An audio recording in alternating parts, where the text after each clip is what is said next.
Shalom. Salam sehat untuk kita semua. Kami keluarga besar SMA Santa Maria Medan mempersembahkan sebuah permenungan dalam mendalami bulan Kitab Suci Nasional pada pertemuan yang ketiga dengan tema menjadi pribadi yang berkembang. Selamat mengikuti. Saudara-saudara yang dikasihi Tuhan, selamat datang dan kita berjumpa dalam pendalaman iman dalam bulan Kitab Suci Nasional ini. Pada kesempatan ini kita akan mendalami subtema yang ketiga. Sebelumnya kita telah mendalami subtema yang kedua, yakni sejahtera jasmani dan rohani. Sebagai buah dari pertemuan kedua, kita diminta untuk melaksanakan aksi nyata. Dan kita sudah melakukannya. Yang pertama, menyepakati dan menetapkan waktu berdoa bersama dalam keluarga setiap hari. Dan juga menyisihkan dari pendapatan keluarga untuk diberikan kepada orang-orang yang membutuhkan. Pada pertemuan ketiga ini, kita akan mendalami subtema tentang menjadi pribadi yang berkembang. Sejauh mana kita mengembangkan bakat-bakat atau kemampuan yang telah diberikan oleh Tuhan demi kesejahteraan hidup kita. Mari kita ikuti acara ini dengan baik. Bapak, Ibu guru, dan anak didik kami sekalian, selamat siang untuk kita. Pada siang hari ini, kita diingatkan oleh Tuhan melalui sabdanya tentang talenta yang diberikan kepada kita masing-masing. Melalui perumpamaan dalam Injil, dalam pertemuan kita ketiga ini,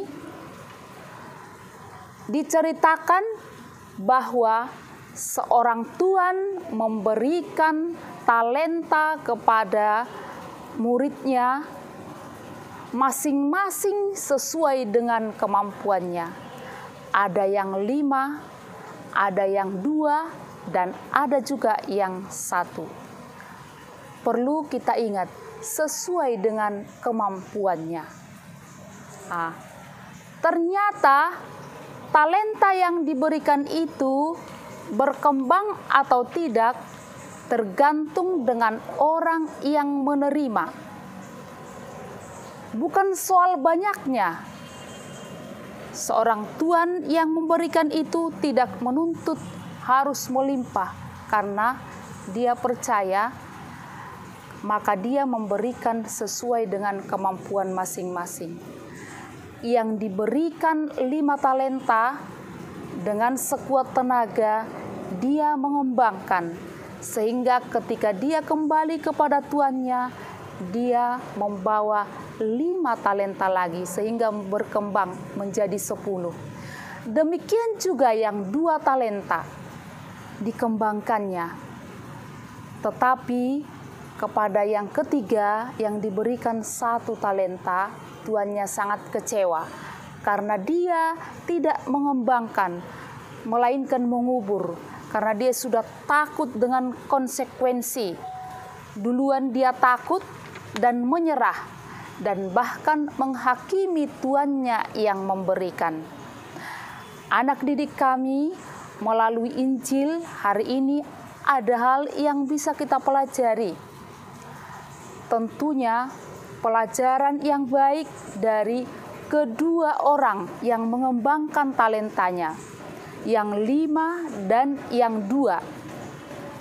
Mereka berusaha bagaimana supaya berkembang, sehingga usahanya itu tidak sia-sia. Walaupun dalam berusaha tentu akan mengalami banyak tantangan, cobaan. Misalnya seperti anak didik kami, mau memperoleh nilai yang baik, harus siap berproses. Tidak langsung dapat nilai 100 kalau sebelumnya tidak pernah belajar. PR-nya tidak dikerjakan. Jadi ada proses dari tahap ke tahap untuk memperoleh nilai yang baik itu. Tetapi yang perlu kita ingat dalam diri kita juga sering jatuh seperti yang ketiga tadi.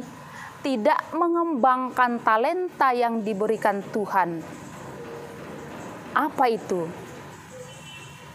Diberikan tugas, tidak dikerjakan. Ada bakat, tapi pelit untuk memberikan tenaga, malas, ya. Sehingga harapan kita tidak tercapai. Ketika tidak tercapai harapan kita mulai bersungut-sungut, mulai menyalahkan guru mungkin. PR-nya juga begini, atau gurunya pilih kasih, macam-macam. Jadi melalui sabda Tuhan ini mari kita sadari yang mana yang menonjol dalam diriku. Apakah aku seperti yang dua tadi, yang berusaha mengembangkan bakatnya, mengembangkan kemampuan yang diberikan Tuhan, atau sebaliknya, jangan-jangan kita seperti yang ketiga tadi, ya, bersungut-sungut, langsung takut, langsung menyerah, tidak ada usaha atau tidak mau berproses. Untuk itu, anak didik kami sekalian, melalui Injil Tuhan ini, marilah kita mengembangkan kemampuan yang diberikan kepada kita. Yang ada kita kembangkan, karena Tuhan tidak menuntut lebih dari kemampuan kita. Dia sudah memberikan sesuai dengan yang kita bisa. Maka generasi muda, harapan bangsa, harapan gereja, tunjukkan kemampuanmu melalui semangat dan usahamu.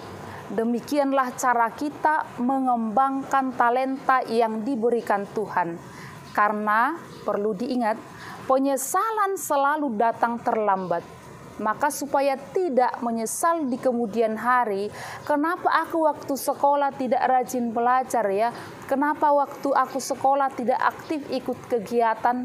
Nah, supaya tidak menyesal di kemudian hari, mulai sekarang biasakanlah tekun melakukan hal-hal yang baik, tekun belajar, tekun berdoa, tekun juga beradaptasi atau mengikuti kegiatan-kegiatan, sehingga kita menjadi pribadi yang semakin berkembang dalam intelektual, berkembang dalam hati yang baik, tentu akhirnya berkembang dalam perbuatan kita yang baik.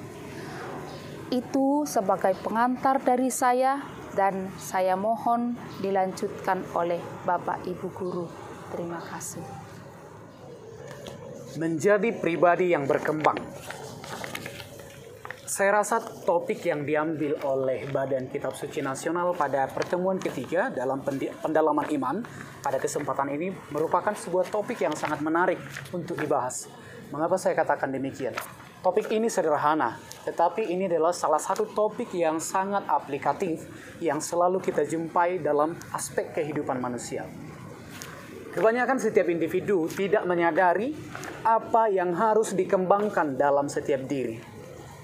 Terkadang sebagai orang muda seperti yang ada pada kesempatan ini merasa insecure, tidak aman, tidak nyaman, tidak terbiasa dengan apa yang mereka punya. Padahal Tuhan menciptakan setiap manusia dengan karakter, dengan kemampuan ataupun potensi yang disebut dengan talenta yang berbeda-beda. Mengapa kita menjadi seorang yang insecure, merasa tidak nyaman dengan segala yang kita punyai? Tuhan menciptakan manusia dengan keunggulan, tetapi dibarengi dengan kelemahan. Itulah hakikat manusia. Itulah mengapa Tuhan menciptakan kita. Menjadi pribadi yang berkembang. Tentunya seperti yang sudah Suster Egidia jelaskan tadi dalam sharing firman, dikatakan bahwa ada perumpamaan tentang talenta, di mana ada hamba yang menerima talenta sebanyak 5, sebanyak 2, dan 1. Kita telah mendengarkan sharing firman dari Suster Egidia tadi. Kita mau memilih pribadi atau hamba yang mana? Apakah orang yang mengembangkan 5 talenta, yang mengembangkan 2 talenta, atau 1 talenta tidak ada sama sekali? Tentunya Tuhan memberikan talenta ataupun bakat dalam setiap pribadi untuk kita kembangkan. Pertama sekali, mari kita bermanfaat bagi diri kita. Dengan talenta yang kita punya, mari juga bermanfaat dan berdampak bagi orang lain. Sebenarnya sangat sederhana ya anak-anak ya. Sebenarnya sangat sederhana, sangat simpel. Ya, talenta itu sebenarnya secara sederhana adalah bakat, kemampuan, dan potensi yang kita miliki. Tetapi terkadang anak didik atau siapapun, terutama secara khusus kaula muda ya, merasa ketika dia misalnya Erika, sebenarnya dia bisa nyanyi, tetapi tidak memiliki rasa percaya diri. Pak, saya tidak percaya diri. Saya merasa selalu tidak nyaman ketika saya disuruh.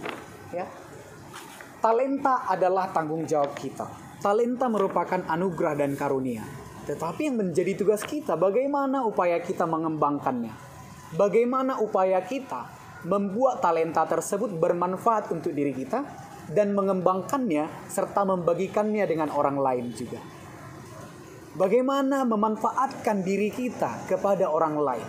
Itu juga bagian daripada menjadi pribadi yang berkembang berdasarkan kemampuan yang kita punya.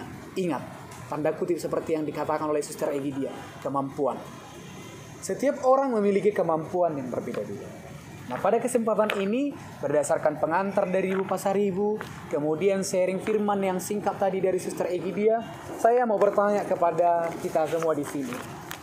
Dan saya harapkan jawabannya jelas, kemudian berasal dari hati tentunya ya. Pertanyaan pertama dari saya untuk kita. Apa bakat atau kemampuan atau serta talenta yang kita miliki? Adakah yang bisa memberikan atau men-sharingkan jawabannya? Silakan. Apa bakat atau kemampuan serta talenta yang kita miliki? Secara pribadi juga boleh, ya. Apa yang kita lihat berdasarkan konteks atau kenyataan juga boleh. Ada? Silakan. Ya, silakan. Bakat yang diberi Tuhan Yesus kepada saya itu menyanyi, Pak. Ya, bagus. Rosi memiliki bakat atau talenta bernyanyi. Ada lagi yang lain? Silakan. Silakan. Enggak apa-apa. Langsung aja. Kalau bakat yang diberikan Tuhan kepada saya menggambar. Menggambar. Triputri menggambar. Yang lain ada lagi? Silakan. Ada? Ya, Aminda. Kalau saya lebih berbakat pada bidang akademik. Kalau di bidang seni, itulah kelemahan saya. Oh, iya. Tadi si Rosi bernyanyi, Triputri menggambar, kemudian Aminda lebih suka menikmati bidang akademik ya.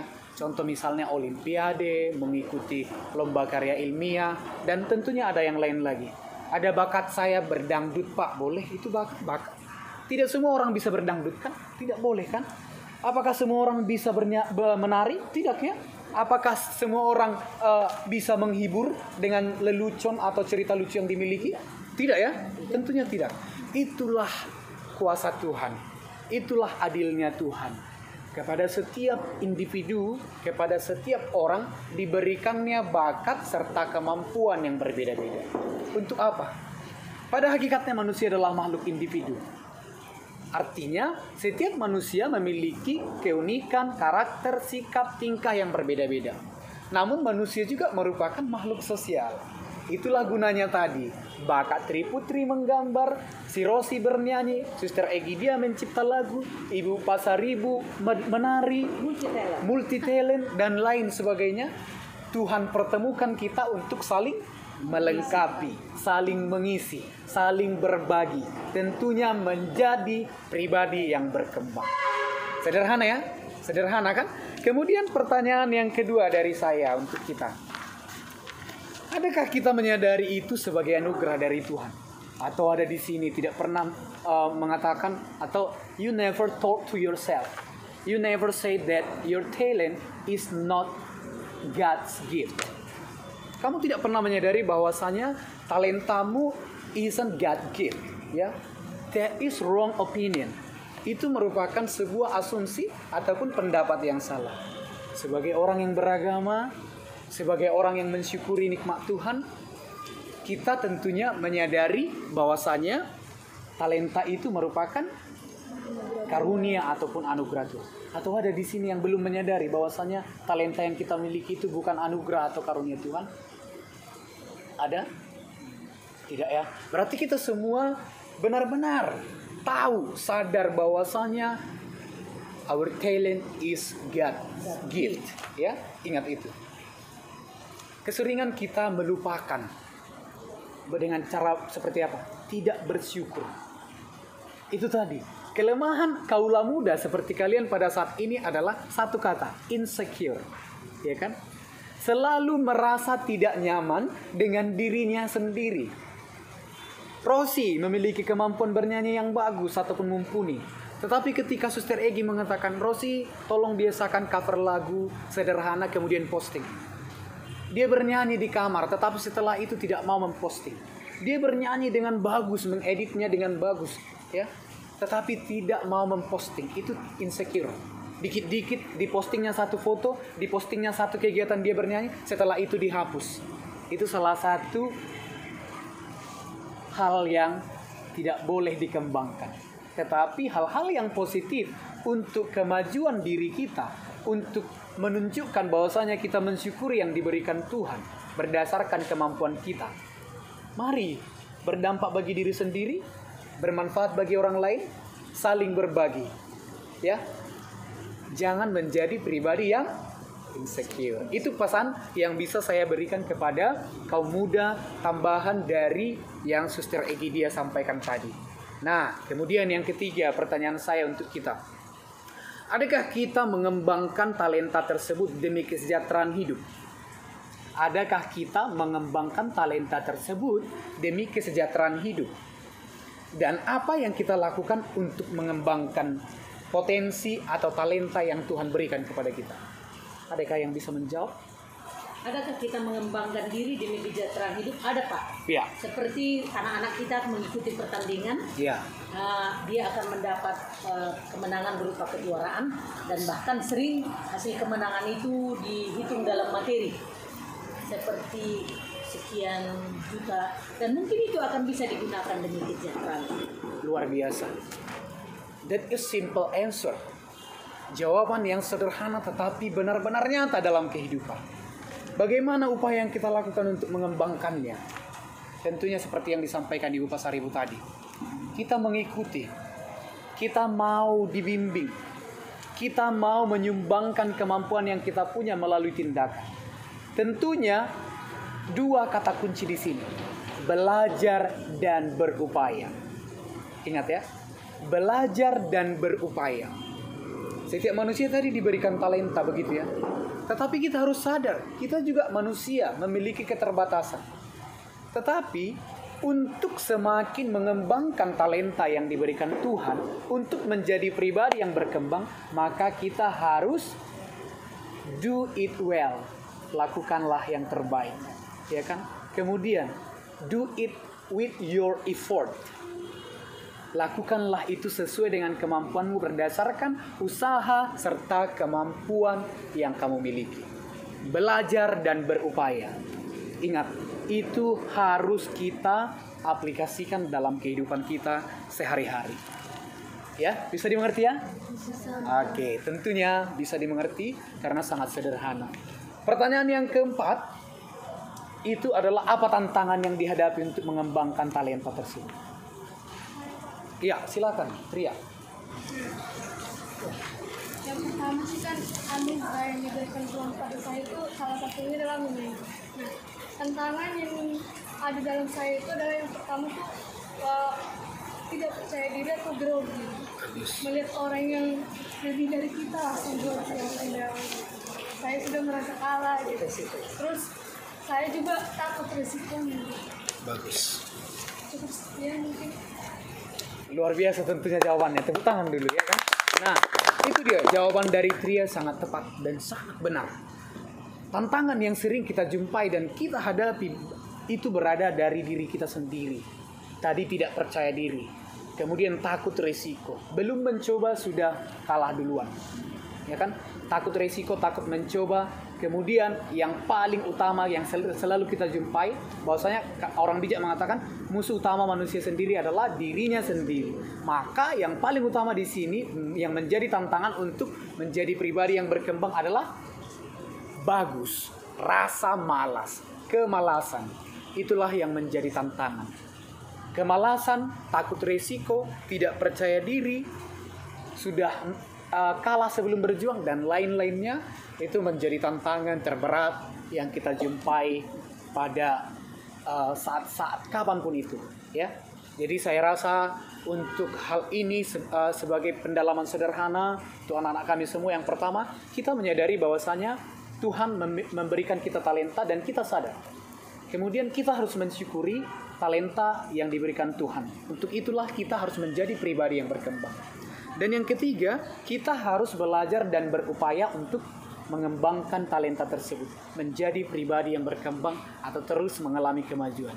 Dan mari buang rasa malas, kurangi tidak percaya diri, jangan langsung takut resiko, jangan sudah mengalah sebelum berjuang, supaya kita menjadi pribadi yang berkembang. Dan yang terakhir, Ibu Pasarim sendiri yang akan menjelaskannya mengenai apa kemampuan dalam sebuah keluarga, Ibu, ya, terutama dalam mengelola keuangan. Bagaimana kita mencari uang dan menggunakan uang tersebut demi kesejahteraan keluarga. Baiklah, mungkin pertanyaan ini saya yang akan menjawab karena kebetulan saya sudah berkeluarga. Sebenarnya ini konteksnya bukan hanya untuk keluarga. Terlebih dahulu juga boleh juga konteks ini berguna untuk anak-anak kami sekalian dalam mengelola keuangan sebagai seorang pelajar.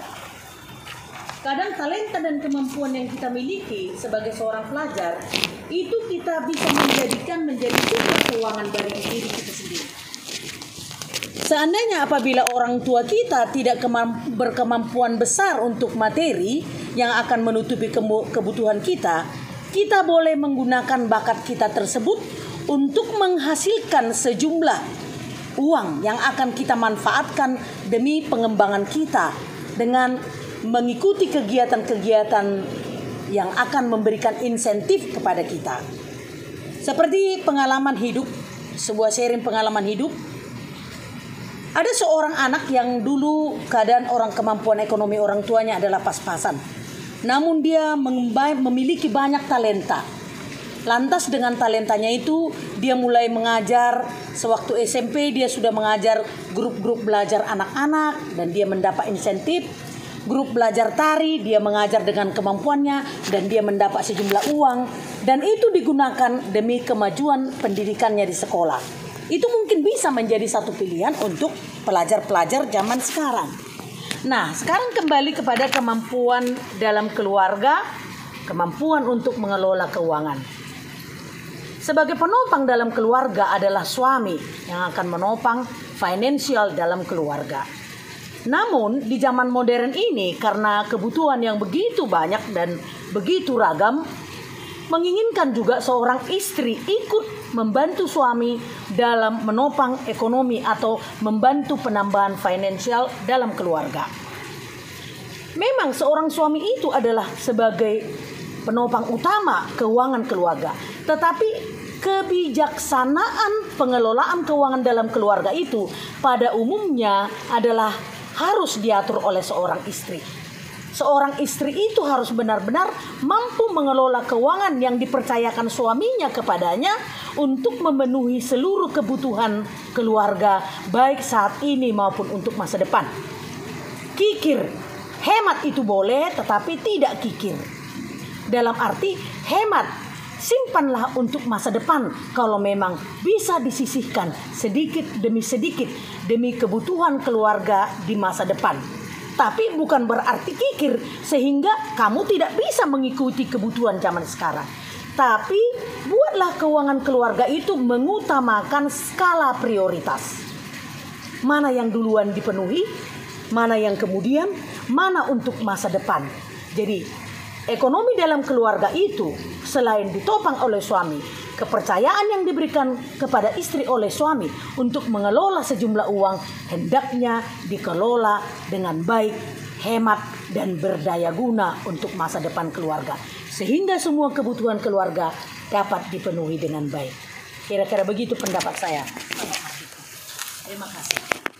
Ya, terima kasih tentunya jawaban yang luar biasa dari seorang Ibu Pasaribu yang sungguh memahami bagaimana seyogianya, bagaimana sebaiknya mengatur keuangan dalam keluarga. Karena mengatur keuangan ini merupakan salah satu potensi dan talenta yang luar biasa tentunya ya Ibu Pasaribu ya. Jadi demikian pendalaman sederhana, pendalaman singkat Suster Regi yang bisa kami tambahkan oleh Bapak Ibu Guru bersama anak didik di sini. Saya rasa sangat sederhana yang diminta dari kita hari ini menjadi pribadi yang berkembang. Tentunya bagaimana? Mari lakukan dan memulai dari diri sendiri. Tentunya dimulai dari hal-hal yang sederhana, kemudian berdampak bagi orang lain. Sama seperti yang dikatakan oleh Mother Teresa dari Kalkuta. Do small things with great love. Do small things with great love. Lakukanlah hal-hal yang kecil dengan cinta yang besar. Terima kasih, demikian dari kami. Tambahan dari Bapak Ibu Guru, kami kembalikan kepada Suster Egidia. Terima kasih kepada Bapak Ibu Guru dan anak didik kami yang dengan tulus hati mengikuti permenungan kita.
Demikian acara kita. Terima kasih untuk kita semuanya. Saat semua jalan